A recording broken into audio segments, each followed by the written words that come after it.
कबीर साहब ने कहा है ना, कर्म गति टारे नाई डरी, मुनि वशिष्ठ से पंडित ज्ञानी सोध के लगन धरी, सीता हरण मरण दशरथ को वन में विपत परी, कर्म गति टारे नाई डरी।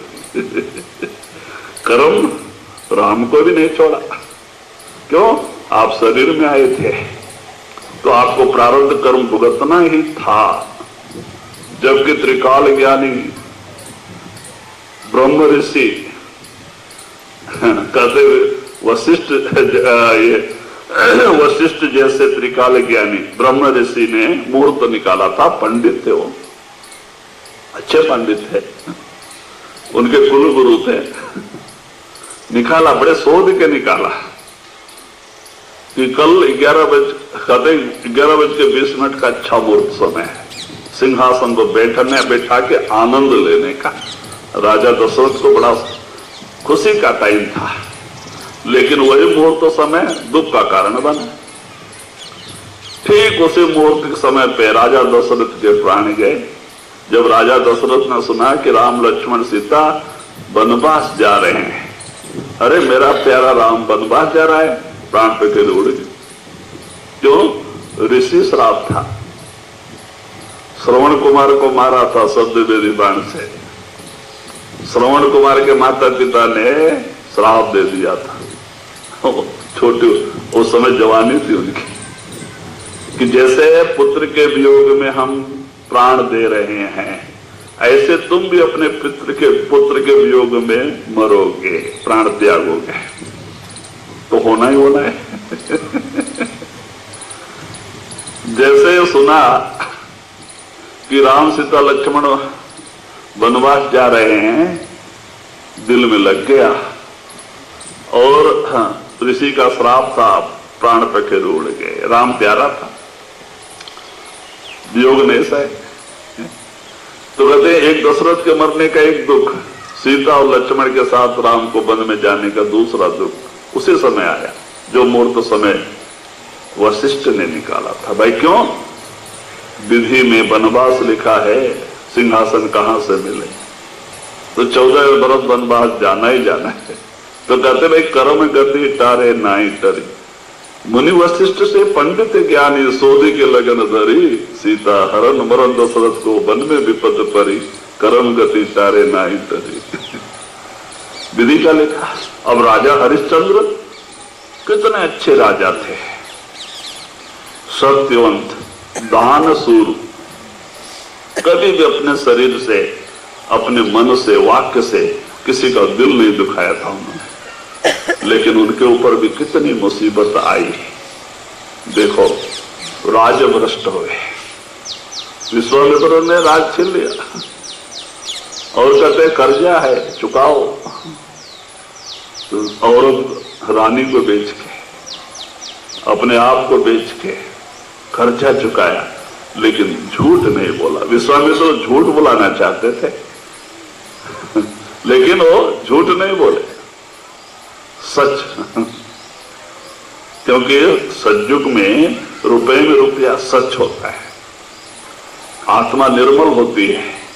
देखो, हर एक कलयुग के बाद में जल प्रलय आता है। जल प्रलय कलयुग के लास्ट में, अंत में सारे जीव मर जाते हैं। जल प्रलय, वो समुद्र ऊपर आ जाता है, पृथ्वी पे मथन हो जाता है, सारे जीव खत्म हो जाते हैं। तो ये जीव कहां जाएंगे?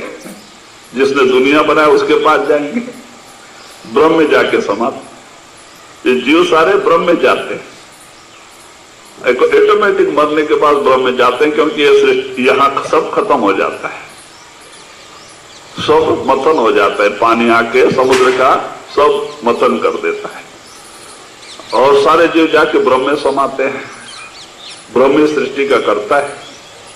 और फिर जब अब जहां हम आज बैठे हैं वो पानी यहीं रुक जाता है, और जो समुद्र का भाग है वो स्थल बनता है।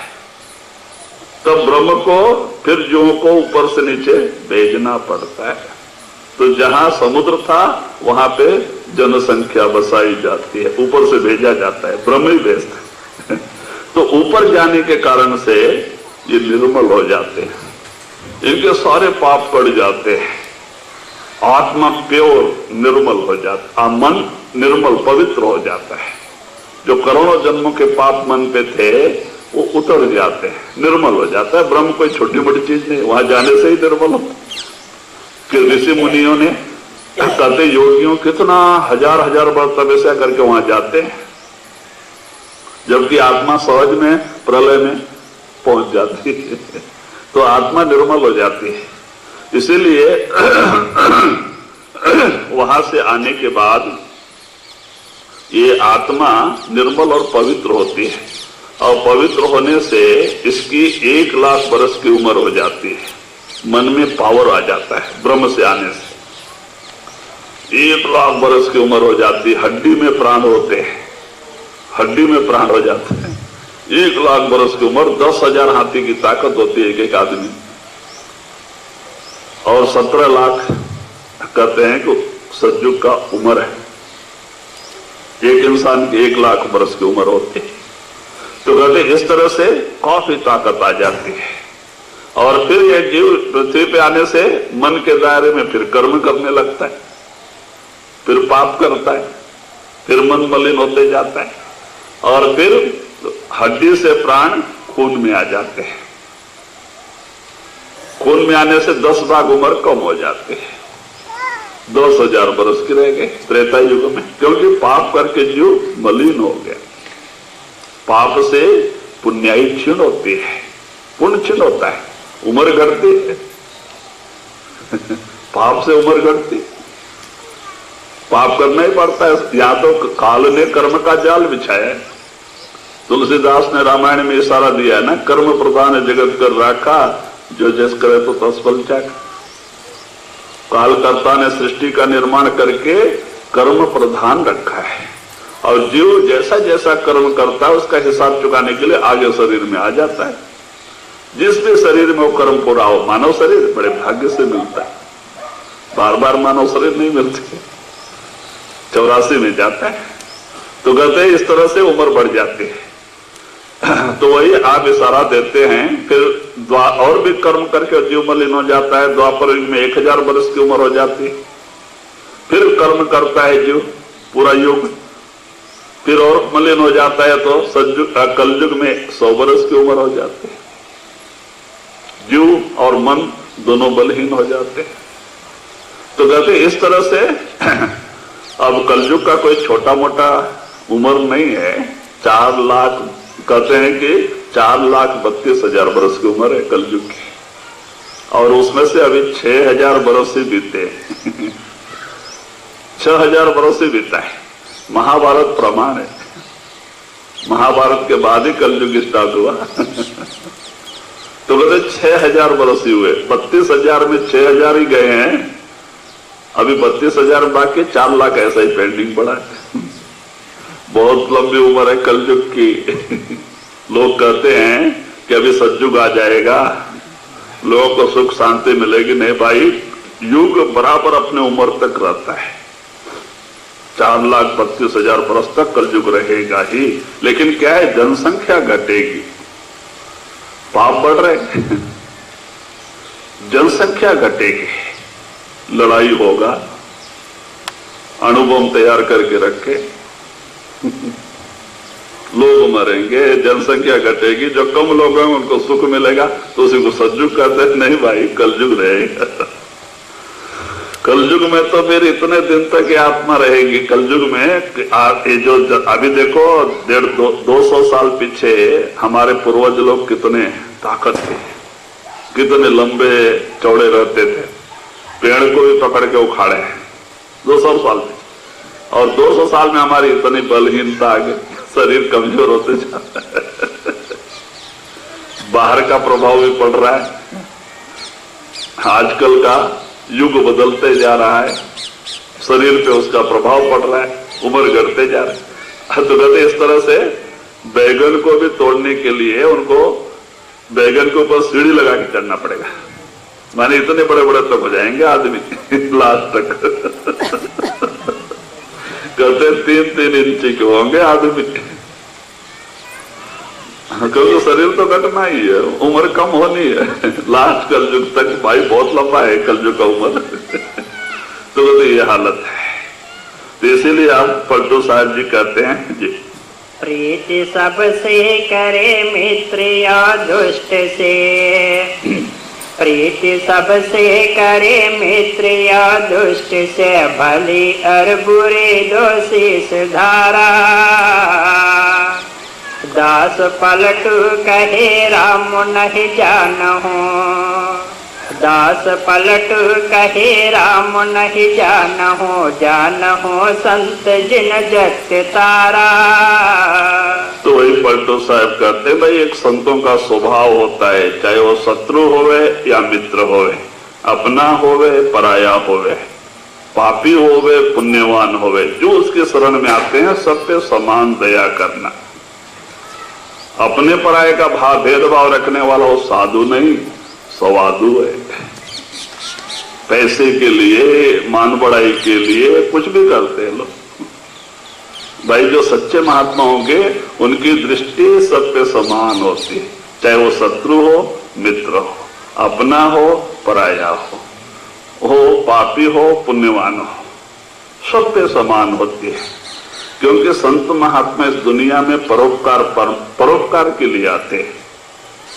परस्वार्थ के कारण संत लिए अवतार, अपने स्वार्थ के लिए नहीं, परस्वार्थ के लिए। तो उनका काम क्या है? जो उनके शरण में आता है उसका उद्धार करना, चाहे पापी हो या पुण्यवान हो, कैसा भी हो। तो वही आप पलटू साहब जी कहते हैं, दास पलटू कहे राम नहीं जानहु, जानहु संत जिन जगत तारा।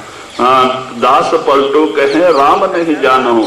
पलटू साहब कहते हैं कि मुझे राम भी नहीं चाहिए, मुझे तो वो संत चाहिए। उन संतों को मैं बड़ा मानता हूं जिन्होंने मेरा उद्धार किया, मुझे उस राम से मिलाया, मालिक से मिलाया। मैं परमात्मा को भी नहीं जानता। वही आप सजोबाई भी कहती, राम तजु पर गुरु ना विसारो, गुरु समान राम को नहीं जान। सजोबाई कहती मैं परमात्मा को त्यागने के लिए तैयार हूं, लेकिन गुरु को छोड़ने के लिए तैयार नहीं। क्यों? परमात्मा मेरे अंदर से सदियों से था, क्योंकि है ही परमात्मा।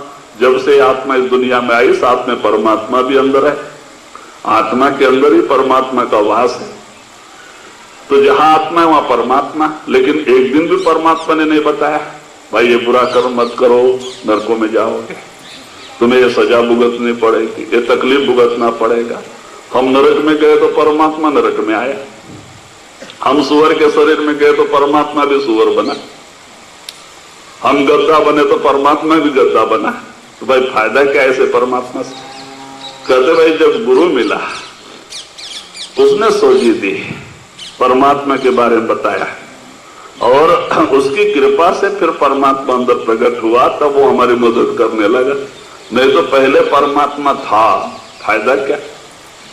हम कहीं भी गए तो परमात्मा चुपचाप बैठा रहा हमारी कुछ मदद ही नहीं किया।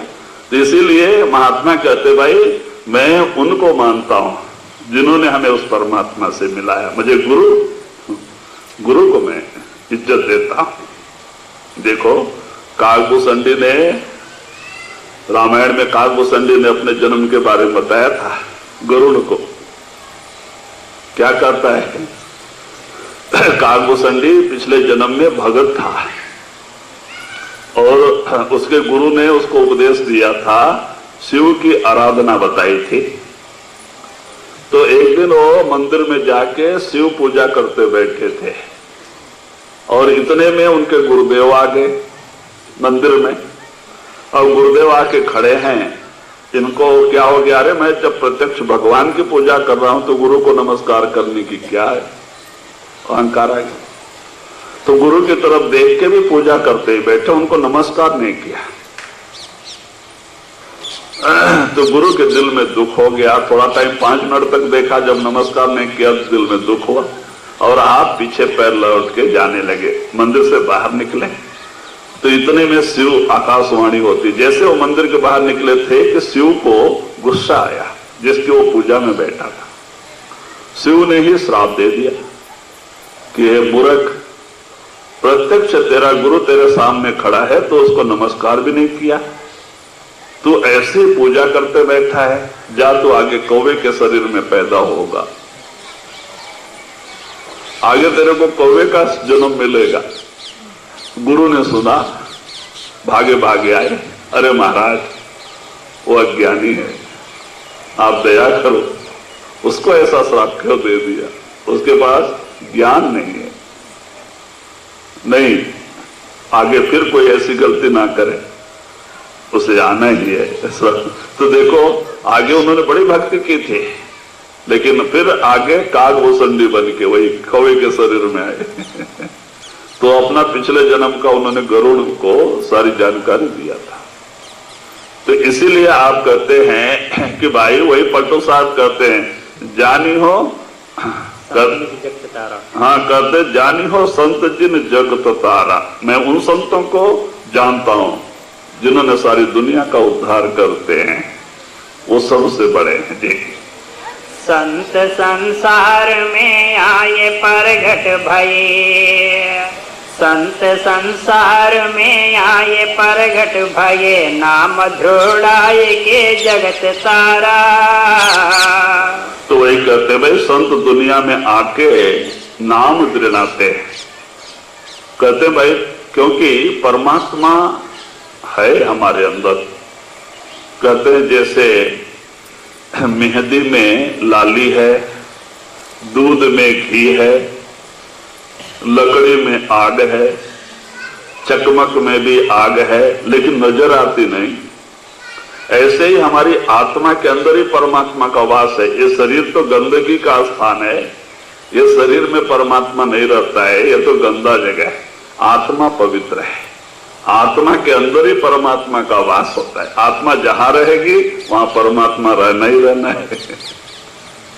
जैसे बड़ का बीज कितना छोटा होता है, अगर हम कहें कि इस बड़ के बीज में घसघस से भी 10 गुना छोटा, कहते घसघस से भी छोटा होता है। अगर हम एक बीज लेके बताएं कि इसमें एक बहुत बड़ा बड़ का वृक्ष इसके अंदर छिपा हुआ है, तो आप मानेंगे? कहेंगे इतना बड़ा छोटा बीज भी इतना बड़ा पेड़ कहां से आ गया? लेकिन है अंदर ही। वही पक्षी के पेड़ से जब निकलता है, मट्टी हवा पानी कहते पाके एक विशाल रूप धारण कर लेता है। भाई कहां से उस बीज के अंदर से वो पेड़ बाहर आया? कहते हैं इतना बड़ा रूप धारण कर लेता है। तो कहते हैं पेड़ में बीज है, बीज में पेड़ है। वैसे ही आत्मा में परमात्मा का वास है, शरीर में दूसरी जगह परमात्मा नहीं रहता। जब हम यहाँ आ जाते हैं तो वही परमात्मा हमारी आत्मा के अंदर से हमें दर्शन निकल के दर्शन देता है, वो कहीं और जगह से नहीं आता है। ये आत्मा ही निर्मल पवित्र है और वही परमात्मा का स्थान है। परमात्मा बड़ी से बड़ी चीज में भी समा जाता है, छोटी से छोटी चीज में भी परमात्मा समा जाता है। तो वही आप कहते हैं उस परमात्मा अलग है, अगम्य है, अनामी है, उसका तो कोई नाम नहीं। उसको अपने बुद्धि विचार से समझने की कोशिश करें तो कितना हजारों जन्म भी कोशिश करें तो समझ में आने वाला नहीं। और कहते हैं कि वो कोई उसका नाम भी नहीं। अपने प्रेम में आके जिस नाम से भी पुकारो तो मालिक बोलता है, लेकिन प्रेम और भक्ति चाहिए। अब गुरु ग्रंथ साहब में अर्जुन देव ने परमात्मा के 1300 नाम रखे, 1300 नाम से पुकारे। हम बताओ परमात्मा को उतने नाम है? नहीं भाई। प्रेम भक्ति सबसे ऊंची प्रेम सजाई, प्रेम भक्ति। जिस भी नाम से बुलाओ उसे बोलता है वो, उसका कोई नाम नहीं है, वो तो अनामी है, अगम्य है, अलग है, जो देखा भी नहीं जा सकता इन आंखों से। कहते ये फना को देखने वाली आंख है, नाशवान चीजें देखने वाली आंख है, सच्चाई को देखने वाली आंख है, वो तो तीसरी आंख है, ज्ञान की आंख।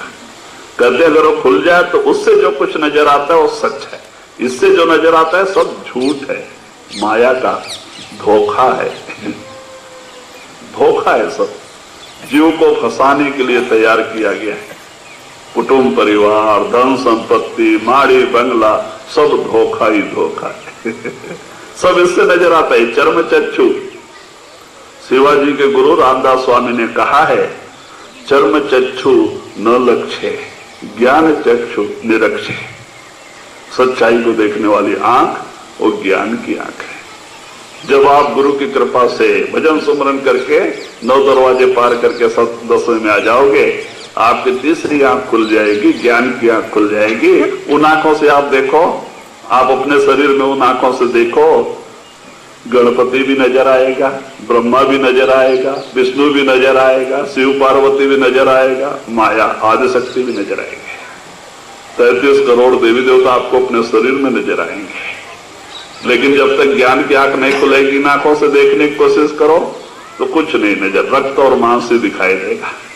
क्योंकि देखो, शिष्यों में बड़े बड़े लोग हैं, क्योंकि अमेरिका में करीब कितना 50-60 तो आश्रम अमेरिका में है।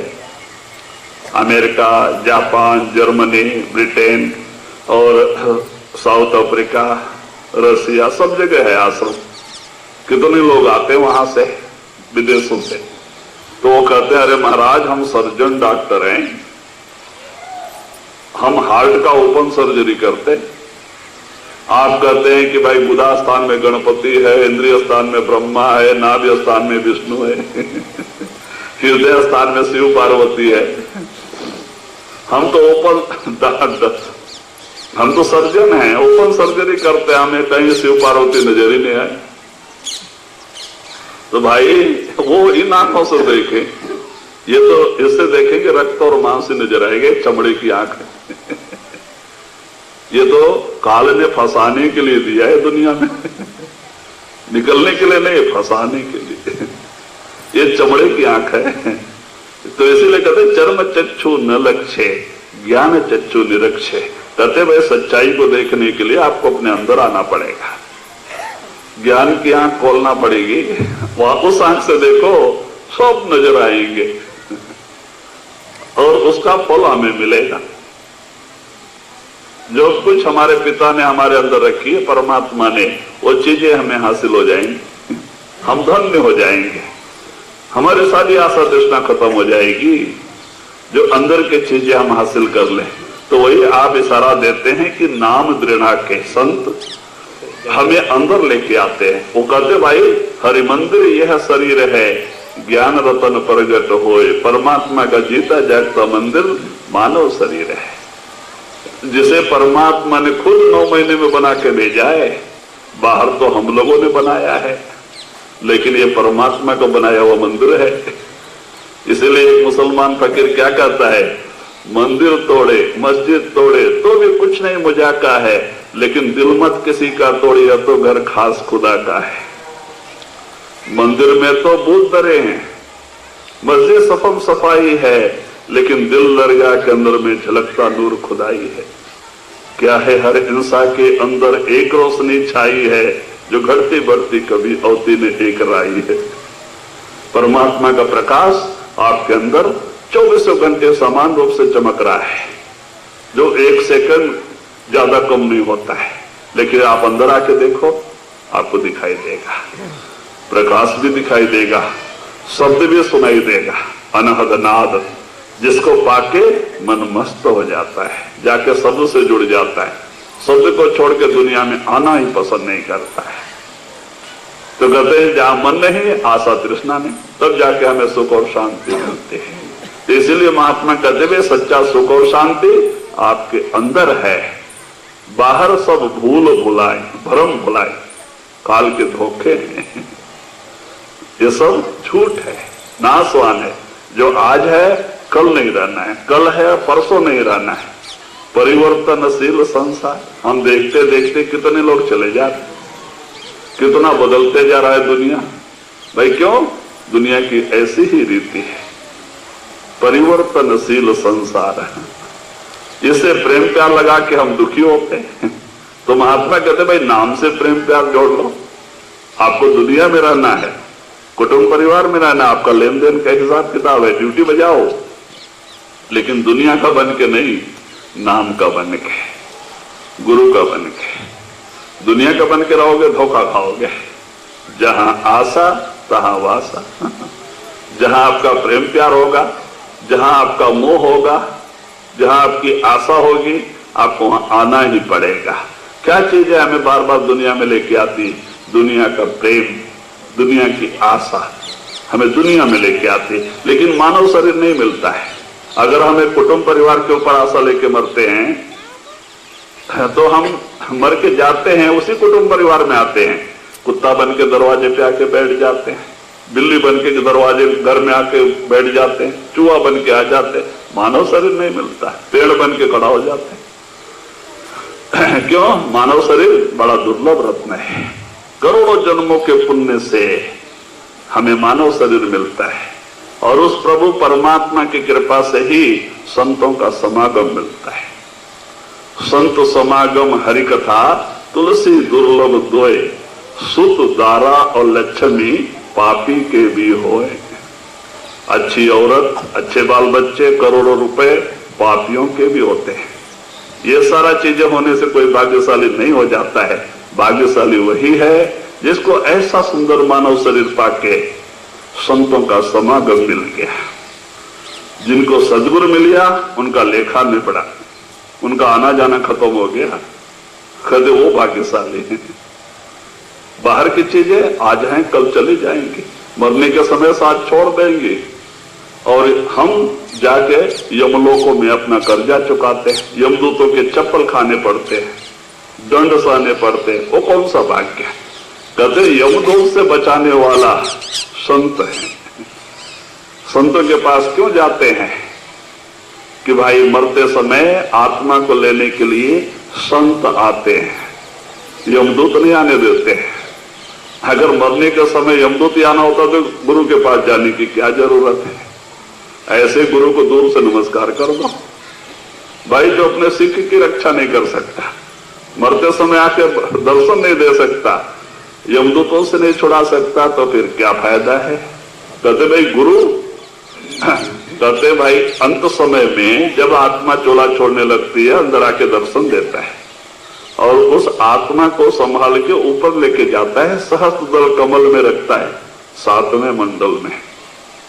वहां संतों का स्थान है, वहां भजन कराता है, सूक्ष्म शरीर में रखता है, दुनिया में नहीं भेजता है। दुनिया में भेजेंगे तो फिर गुरु को राजीनामा दे देंगे, क्योंकि हमें इसमें फुर्सत ही नहीं मिलेगी फिर।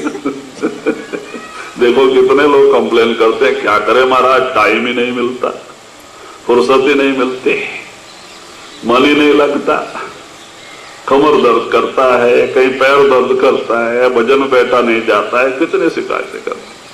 क्यों? ये दुनिया की रीति ऐसी है। तो इसीलिए संत महात्मा इस दुनिया में मृतलोक में नहीं भेजते, ऊपर के मंडल में रखते हैं और वहां भजन कराते हैं सूक्ष्म शरीर में, वहां से ऊपर लेके जाते हैं।